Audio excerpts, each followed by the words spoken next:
Why do growing businesses love working in Slack? Let's ask Christy at RE Bikes. Running things in Slack saves me so much time. AI summaries save 97 minutes per week. What say you, Rox from Gosney? Slack helps us build community, it helps us build connection. Your partners, vendors and customers all in one place. Take us on home, Ashley from Caraway. If we didn't have Slack tomorrow, I would explode. Well, let's not let that happen. Visit slack.com/podcast to get 50% off Slack Business Plus.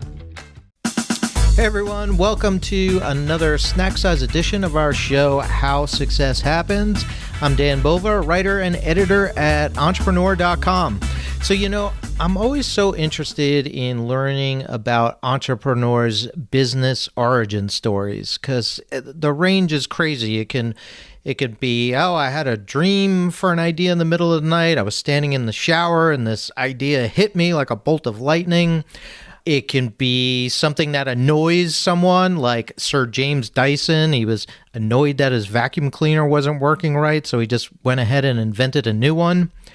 But they can also come from truly terrifying moments, which is the case with a young founder whose entrepreneurial journey started with not one but two near-death medical experiences. Alex Bussenger was a senior vice president at Bank of America Private Bank. Healthy guy, worked out all the time, no concerns or none that he knew of. And then at the age of 32, he suffered an aortic dissection, which is an extremely painful tear in the heart that reduces blood flow to organs and can very quickly lead to death. Now, Alex survived thanks to multiple surgeries and months of recovery, and the experience opened his eyes to a glaring problem in the health and wellness space, which is the isolation and loneliness that can come during recovery and the aftermath of medical events. So he left his finance career and founded 1-8 Capital and Heal Together, which is an AI-powered platform that connects people recovering from major health events with other people who've been there and understand what they're going through. It's a powerful mission, and if you've ever had a long recovery from a medical condition, surgery, or an injury, I think you could see why this would be such a valuable thing to have in your life. So I spoke with Alex recently, and here he is explaining the business and that terrible event that put him on the path to launching it. And before we jump into Heal Together in the story, just wanted to share a philosophy that I go under because I think it really, or a philosophy that I subscribe to because I think it really sets the frame in that I don't think anyone should say they want to be an entrepreneur and then kind of backtest and manufacture a problem, a solution, an idea. Rather, I think that someone should experience the problem firsthand, realize they have a burning desire to solve it for themselves and for other people, realize you could build a company around it, and then as a side effect of that, you just become an entrepreneur. So with that being said, my story for the first part of my career was a very traditional financial route. Most recently, it was senior vice president at Bank of America, and had a lot of friends in venture and startups, but didn't really have that problem. That gave me a unique insight. That all changed on January 8th, 2024, where out of nowhere, the main artery in my heart completely tore. It's called an aortic dissection. 50% of people die on the spot. A larger percentage die on the way to the hospital if they make it there. And on top of that, I had completely lost blood flow to my left leg. So luckily, I was home. I had just gotten back from Connecticut, and thank God it didn't happen when I was driving, but really came out of nowhere, and one of the worst pains I ever had. Truly thought I was going to die, and I lived pretty high up, so when the paramedics arrived, they came up, and I couldn't even crawl to the door, so they had to go all the way back down, get my key, come back up, and again, I truly thought I was staring down the barrel of death. 12-hour open heart surgery. Also, thank God, didn't have to have my leg amputated, but because of the loss of blood flow, they had to do a surgery on that and basically had to relearn how to walk on top of recovering from a 12-hour open heart surgery. And that was really that catalyst that said, okay, I know that I want to do something in health and became one step closer to the mission. So after a few months of recovery, launched One A Capital, a venture capital fund focused on the future of preventative and personalized healthcare. We had a lot of great momentum rolling. And then what a lot of people actually don't know is that about a year later, I had to go in for a follow-up surgery. Complication was supposed to be a 2-hour surgery, ended up being a 10-hour. My vascular surgeon recounts that when I was on the operating room table, my arteries ruptured. He had to bring in 4 other surgeons, and I almost lost so much blood that he said if I was anywhere but the operating room table, I would have definitely not been here today. So extremely grateful. And throughout those 2 surgeries, what I realized is the recovery journey is extremely isolating and lonely, even when you're surrounded by family and friends, which I was grateful to. And that's because people crave connection with others who have walked the same path, walked in their shoes, and ultimately been there. So just through personal curiosity, I reached out to a lot of patients who had major surgeries, anyone I could talk to. And what we found out was almost a unanimous consensus that, one, people crave this. They're extremely lonely during the recovery. And 3, there's no personalized way to connect folks with others who have been down the same path.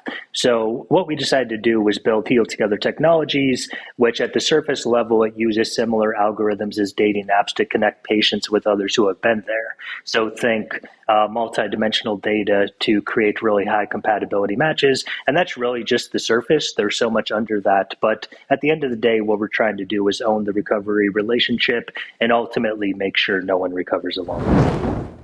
Wow. Okay. So we all know that we probably work too hard. We have too much stress in our lives and we need to reduce that stress. But how? How do you do that? It's much easier said than done.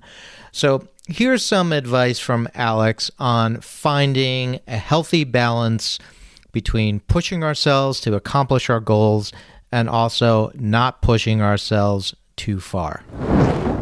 For me, and I hope your listeners don't have to go through this, for me, it's literally life and death, right? For me, it's blood pressure management is the number one thing to keep my heart healthy. And a big part of that is reducing stress. So we just came out of a brand new year. A lot of people are adding new routines, new habits, new frameworks. And my belief is people don't need to add new things. They need to add more focus. So as I thought about reprioritizing my life to avoid the stress, it's a lot of elimination. And think about a lighthouse, the light goes far and wide, really reducing that to a laser. So I think about focusing on the signal, reducing the noise, and only doing things that are contributing to the ultimate mission. And I found, for me at least, it reduces a lot of stress because I think a lot of stress comes from not doing too many things, but doing the wrong things. So Buffalo Bills safety Damar Hamlin is on the board of Alex's Capital Fund. Now, even if you're not a football fan, you probably remember this terrifying game in 2023 where Damar was hit so hard in the chest during a play that his heart stopped beating.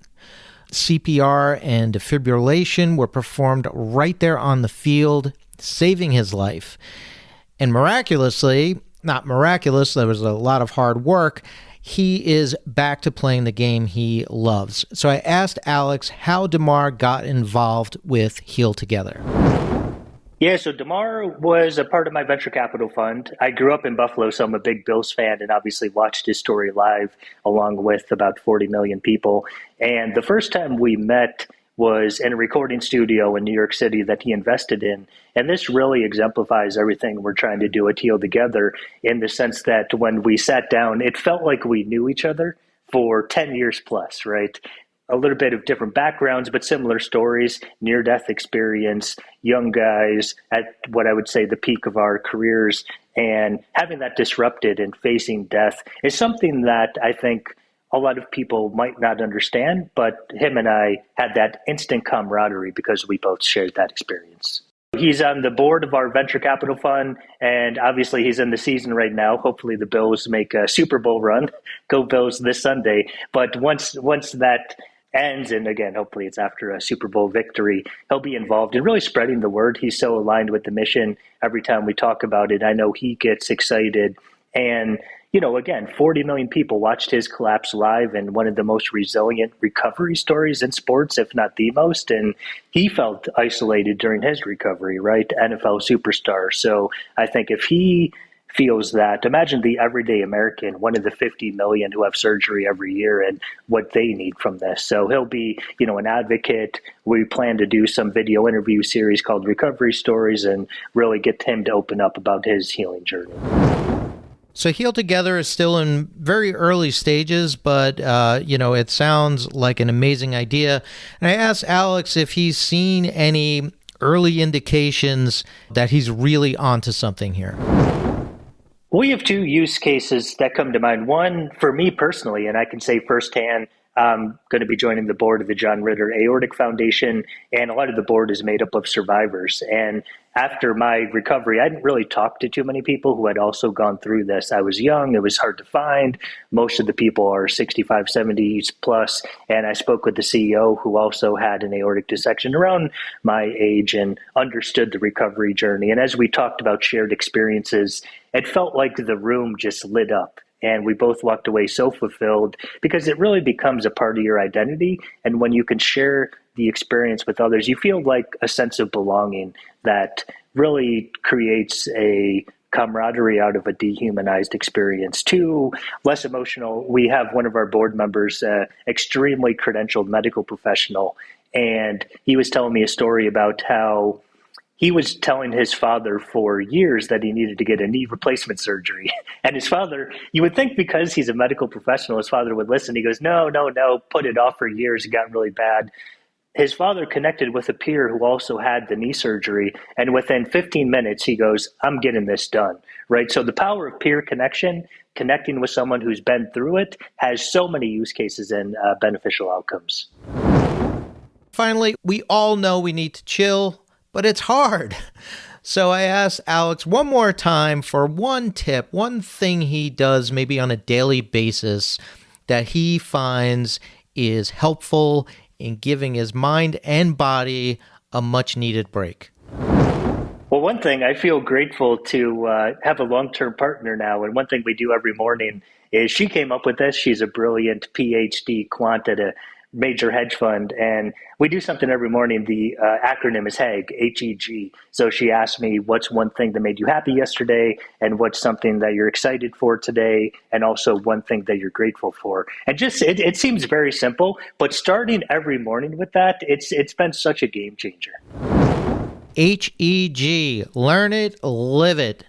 Thanks so much to Alex, and thanks to you for listening. Hey, you heard the man. Community is important, and one way to connect with other people and me is to subscribe to our How Success Happens newsletter. It's easy to do, and it's free at info.entrepreneur.com/HSH. We're putting up highlights from all these great conversations, and also you'll get the chance to answer the big question of the week, and the best answer will get read on the show. As always, you can check out my Substack, This Should Be Fun, for more silliness from me. And as always, if you're digging the sweet, sweet sounds of our theme song, check out Nika RPM on Bandcamp. All right, that's it. Take care of yourself and the people you love. I'm going to go ahead and take care of my dog, who has been patiently holding in his pee and waiting for me to shut up and walk him. So I'm going to do that right now. Good boy, Clark. Let's go.